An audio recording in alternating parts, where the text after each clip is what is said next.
ये वीडियो में हम एग्जैक्ट डिफरेंशियल इक्वेशन को कैसे आइडेंटिफाई करें और आइडेंटिफाई हो जाने के बाद उसको हम कैसे सॉल्व करेंगे इसके बारे में डिस्कशन करने वाले हैं। बट यस, अभी तक अगर आप लोगों ने चैनल को सब्सक्राइब नहीं किया है तो सब्सक्राइब ज़रूर कर लेना और अपने सर्कल में मैक्सिमम शेयर करना, ठीक है। सो प्रीवियस वीडियो में जैसे कि हमने देखा था कि वेरिएबल सेपरेबल मेथड या होमोजीनियस को कैसे आइडेंटिफाई करें।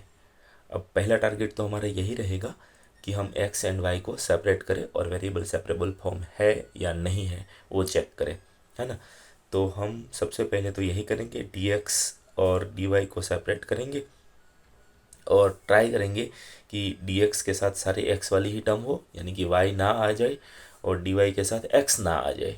बट बहुत ट्राई करने के बावजूद भी मान लो कि डी एक्स के साथ वाई भी रहता है, सो उसको हम बोलेंगे एम एक्स वाई, और डी वाई के साथ एक्स भी रहता है तो उसको हम बोलेंगे एन एक्स वाई, यानी कि हम एक्स एंड वाई को सेपरेट नहीं कर पा रहे हैं, है ना। तो जैसे कि हम होमोजीनियस में ऑलरेडी देख चुके हैं, तो ये एक टेक्निक होगी कि होमोजीनियस अगर सेट हो रहा है तो वो प्रेफर करेंगे, और मान लो होमोजीनियस भी नहीं है ना, तो फिर नेक्स्ट टेक्निक, नेक्स्ट ट्राई हम क्या करेंगे। सो ये भी बहुत सिंपल सा तरीका है। जस्ट हमें क्या करना है, dx के साथ जो होगा उसको m बोल देंगे, dy के साथ होगा उसको n बोल देंगे, वो तो कॉमन टेक्निक्स है, ठीक है। अब हमें करना क्या है, n का derivative with respect to x करना है, n का derivative with respect to x करना है, और m का derivative with respect to y करना है। और यहाँ हमारे पास दो वेरिएबल है, एक्स एम का derivative with respect to Y करेंगे तो एक्स भी तो है, इसीलिए हम पार्शियल डेरिवेटिव करेंगे, ठीक है। जैसे कि हमने ऑलरेडी इंट्रोडक्शन वीडियो में देख चुके हैं पार्शियल क्यू, है ना।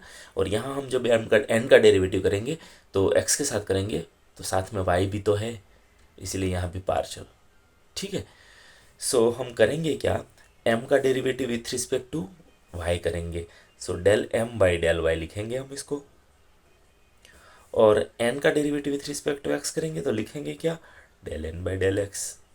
और मान लो अगर ये दोनों टर्म सेम मिल रही है, then equation is exact, equation is called exact differential equation. So ये कंडीशन हो गई, इक्वेशन एग्जैक्ट है या नहीं चेक करने के लिए, ठीक है। और अब मान लो कि ये दोनों सेम है, एग्जैक्ट है, पता चल गया, तो सॉल्व कैसे करेंगे। अगेन बहुत इजी है, ये जो फॉर्मेट में डिफरेंशियल इक्वेशन है वही फॉर्मेट में रखेंगे हम। सो ये dx है, इसलिए इसका हम इंटीग्रेशन करेंगे with respect to x, m x y जो भी है इंटीग्रेशन करेंगे विथ रिस्पेक्ट टू x। तो क्वेश्चन ये आएगा कि x के साथ इंटीग्रेशन कर रहे हैं तो y की ट्रीटमेंट क्या होगी, है ना। तो यहाँ हम y को कांस्टेंट मान लेंगे। तो आप लोग बोलोगे उसमें क्या बड़ी बात है, पार्शियल डेरिवेटिव में हम यही तो करते हैं, m का derivative with respect to y का मतलब यही हुआ कि x को हम कांस्टेंट मान लेते हैं, n का डेरिवेटिव x के साथ का मतलब ये हुआ y को हम कांस्टेंट मान लेते हैं। तो सेम चीज यहाँ कर रहे हैं, उसमें क्या बड़ी बात है। बट इंटीग्रेशन में ऐसी कोई फैसिलिटी नहीं है, आप वेरिएबल को कांस्टेंट नहीं मान सकते, डिफरेंशिएशन में कर सकते हैं, और इसलिए हम डेल सिंबल बोलते हैं, उसको बोलते हैं partial differentiation. But partial integration ऐसा कोई वैरायटी है ही नहीं, अवेलेबल ही नहीं है, ठीक है। सो ये just for exact differential equation के लिए है, स्पेशल प्रिविलेज, ठीक है। सो याद रहे, हाँ, इंटीग्रेशन में ऐसी कोई टेक्निक है ही नहीं, ओके। सो जब हम m का difference integration with respect to x करेंगे तब y को कांस्टेंट मान लेंगे, और साइन बीच में जो भी है वो कैरी करेंगे, फिर n का इंटीग्रेशन करेंगे हम। तो क्वेश्चन ये होगा कि क्या यहाँ y के साथ इंटीग्रेशन कर रहे हैं तो x को कांस्टेंट मान लेंगे, एंड आंसर इज नो, क्योंकि ये मेथड है, इसीलिए स्पेशल प्रिविलेजेस के साथ फॉर्मूला हम लिख रहे हैं, ठीक है। सो एक्स के साथ इंटीग्रेशन कर रहे हैं तो वाई कांस्टेंट मान लेंगे, बट वाई के साथ इंटीग्रेशन कर रहे हैं तब एक्स डिलीट करेंगे, ध्यान रहे। सो ये इंपॉर्टेंट है, अगर इसमें कुछ गड़बड़ी कर देते हैं तो आंसर नहीं मिलेगा फिर, है ना। और equal to constant, arbitrary constant C कर देंगे। और यहाँ जब हम x डिलीट करेंगे तब ध्यान रहे x के साथ साथ मल्टीप्लिकेशन में भी जो है वो सब कुछ डिलीट, x तो डिलीट होगा ही, बट उसके साथ मल्टीप्लिकेशन में जो कुछ भी आ रहा है वो सब कुछ डिलीट। और उसके बाद अगर कुछ बचेगा तो ऑब्वियसली y ही बचेगा, तो y का इंटीग्रेशन तो हम कर रहे हैं, सो कोई दिक्कत नहीं होगी, ठीक है। अब यही चीज़ एक एग्जाम्पल थ्रू देख लेते हैं, ठीक है। So let us do one example. Example में इनिशियल वैल्यू प्रॉब्लम सॉल्व करते हैं, यानी कि इंट्रोडक्शन में हम ऑलरेडी, सॉल्यूशन में हम ऑलरेडी डिस्कशन कर चुके हैं कि दो टाइप के सॉल्यूशंस होंगे, जनरल एंड पार्टिकुलर, है ना। तो जब सॉल्व करेंगे तो हमें जनरल ही मिलेगा with c, but initial condition use करके हम सी की वैल्यू निकाल सकते हैं, और उसके बाद जो आंसर मिलेगा उसको हम पर्टिकुलर सॉल्यूशन बोलेंगे, ठीक है। सो बेसिकली इसको बोलेंगे initial value problem. So short में हम आई वी पी भी बोल सकते हैं, है ना। सो ये जो आई वी पी है मैं लिख रहा हूँ x minus y into cos x D x minus sine x d y equal to 0, ठीक है। अब इसको हमें सॉल्व करना है। सो इनिशियल वैल्यू है तो इसका मतलब कंडीशन भी होगी। So with the initial condition y of pi by 2 equal to 1। देखो ये तो एग्जाम्पल के तौर पे मैं एक रैंडमली एग्जाम्पल सिलेक्ट कर रहा हूँ, है ना, बट प्रोसीजर तो कॉमन ही होगी, एग्जाम्पल चाहे कोई भी क्यों ना हो, ठीक है। So identification and solution part both are same for all examples, ठीक है। ओके, सो सबसे पहले हम ये फॉर्मेट के साथ मैचअप करेंगे। आप देख रहे हो डी एक्स अलग है, डी वाई अलग है, ठीक है ना। सो इसका मतलब ये हुआ कि सेपरेट करके दे दिया है, सो हम ट्राई ये करेंगे कि देखो डी एक्स के साथ ये वाई है, क्या हम इसको रिमूव कर सकते हैं? नहीं, क्योंकि ये ब्रैकेट में है, ब्रैकेट में से कॉमन निकालो तो ही शायद रिमूव हो सकता है, और कॉमन तो निकलेगा नहीं क्योंकि यहाँ एक्स ही है। तो यहाँ डी एक्स के साथ एक्स एंड वाई दोनों प्रेजेंट रहेगा, और यहाँ दोनों प्रेजेंट है तो यहाँ तो देखना भी नहीं है, क्योंकि वेरिएबल सेपरेबल होने के चांसेस ही नहीं है, ठीक है। सो नेक्स्ट हम क्या करेंगे, सॉल्यूशन के लिए m एंड n आइडेंटिफाई करेंगे, है ना। सो ये केस में हियर m हमारा क्या हो जाएगा, x minus y into cos x, and n हमारा क्या हो जाएगा, माइनस साइन एक्स। ध्यान रहे साइन भी साथ में कैरी करनी है, पॉजिटिव है तो कोई फर्क नहीं पड़ेगा, बट नेगेटिव है तो भी तो एन के साथ कैरी करनी है, ठीक है। अब कंडीशन क्या है, एम का derivative with respect to y करना है, हाँ। सो एम का derivative with respect to y partial करना है, और पार्शल में ये फैसिलिटी है कि वाई के साथ आप जाना चाहते हो तो एक्स को कांस्टेंट मान लो, ठीक है। सो एक्स को कांस्टेंट मान लो तो उसका डेरिवेटिव तो 0 हो गया, ठीक है। सो आएगी क्या, डायरेक्ट नेगेटिव साइन। अब यहाँ कॉस एक्स, एक्स तो कांस्टेंट है तो कॉस एक्स भी तो कांस्टेंट हो गया, तो कॉस एक्स तो एज इट इज रहेगा, और वाई का क्या हो जाएगा 1, सो माइनस कॉस एक्स हो गया उसका डेरिवेटिव, ठीक है। और यहाँ एन का डेरिवेटिव करना है with respect to X partially, so Y को कांस्टेंट मानना पड़ेगा, इनफैक्ट वाई है ही नहीं, ठीक है। So with respect to X ही कर रहे हैं, okay. So negative sine as it is, and yes derivative of sine is cos, very simple, right. और हम देख सकते हैं दोनों तो मैचअप हो गया, ठीक है। सो ये कंडीशन सेटिस्फाई हो रही, दोनों क्वांटिटी सेम है, इसका मतलब ये एग्जैक्ट है, ठीक है। सो यहाँ हम डिक्लेयर कर सकते हैं del M by del y and del n by del x both are same, and therefore given differential equation is exact. और एग्जैक्ट है तो हमें just as it is integration कर देना है। बट ध्यान रहे एक्स के साथ कर रहे हैं तब वाई कांस्टेंट, वाई के साथ कर रहे हैं तब एक्स डिलीट। ओके, सो चलो अप्लाई कर देते हैं।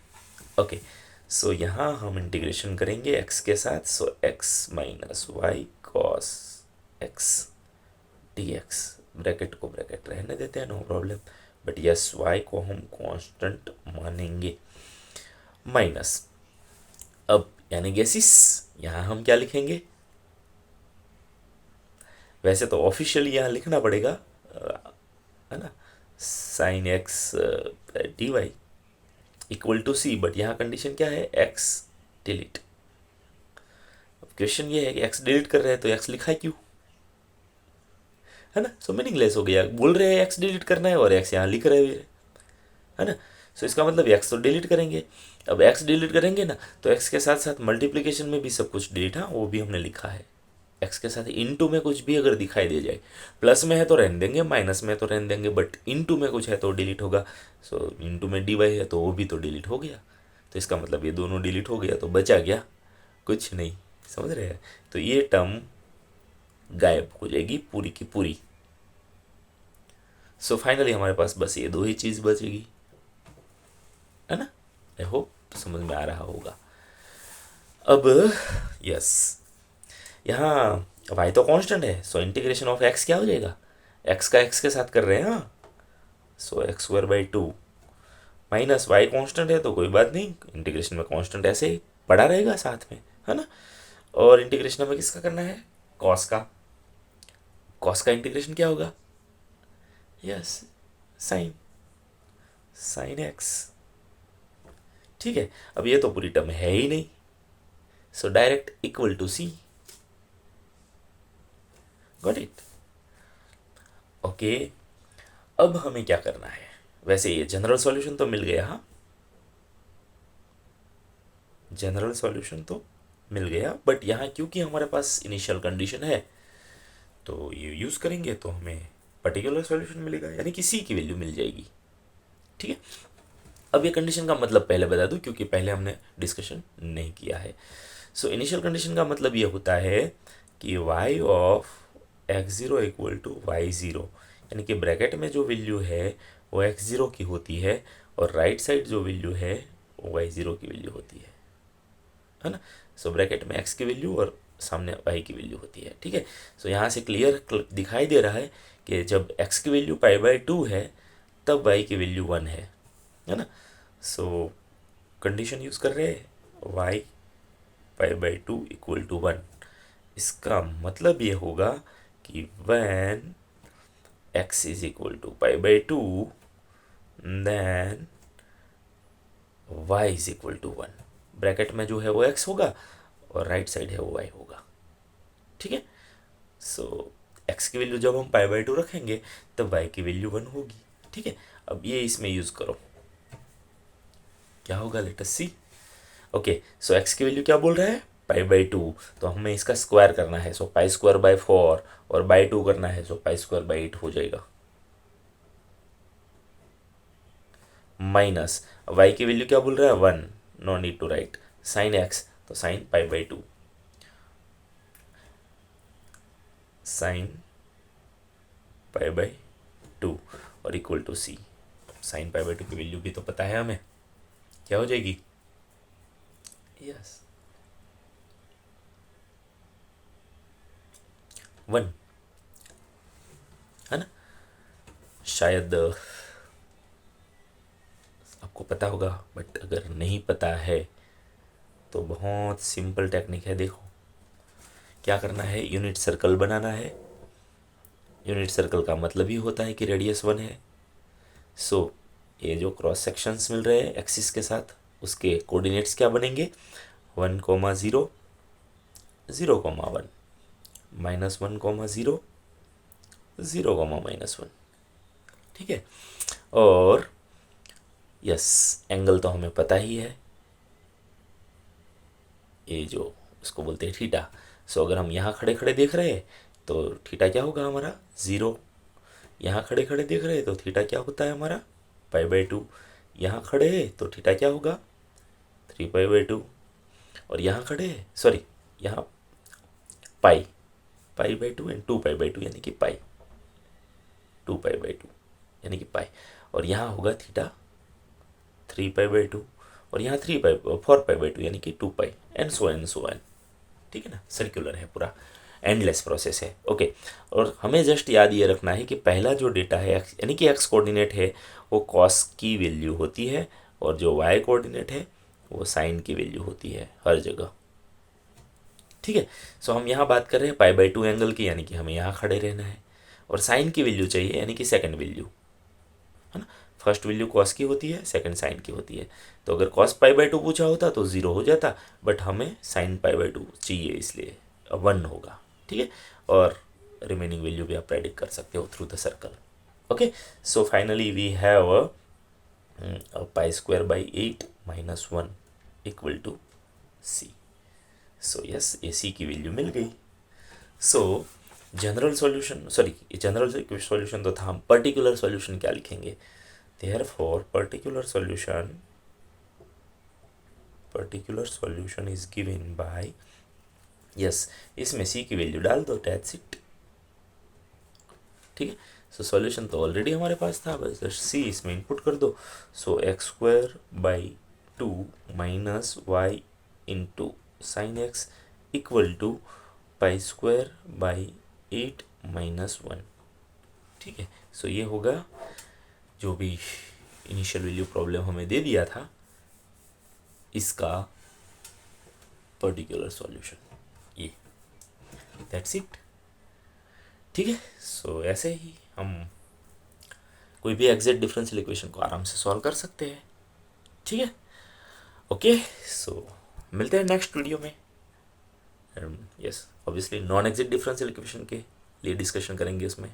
ठीक है, सो गुड बाय, मिलते हैं।